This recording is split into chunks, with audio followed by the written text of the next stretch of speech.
প্রিয় মানুষকে হারানোর যন্ত্রণা এক গভীর বেদনা, যা ভাষায় প্রকাশ করা কঠিন।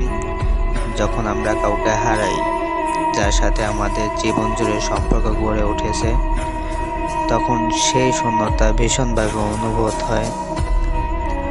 এটি এক অনুভূতি যেন বুকের ভেতর কিছু চিরতরে হারিয়ে গেছে। স্মৃতিগুলো তখন তীব্র হয়ে ওঠে, প্রতিটি মুহূর্তের কথা মনে পড়ে।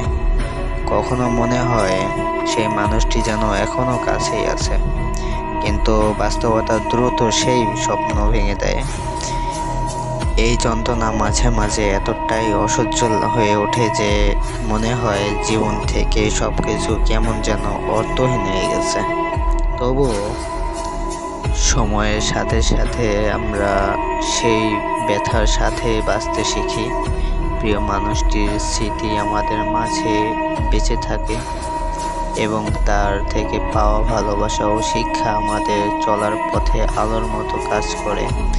এই ক্ষতি কখনোই পূর্ণ হবে না, কিন্তু সেই ব্যথার মাঝেও জীবনের নতুন অর্থ খুঁজে পাওয়া সম্ভব।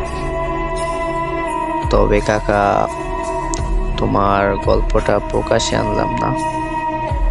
যখনই তোমার প্রিয় মানুষের কথা মনে পড়বে বা কষ্ট পাবা, আমার ভয়েস এটা শোনো, হ্যাঁ? আর যাই হোক, কিছুটা হলেও ভালো লাগবে। তোমার ভিতরে কষ্টটা একটু হলেও দূর হবে। সান্ত্বনা দেওয়ার ভাষা আমি খুঁজে পাই নাই, দ্যাটস ওয়াই আমি এটা দিলাম।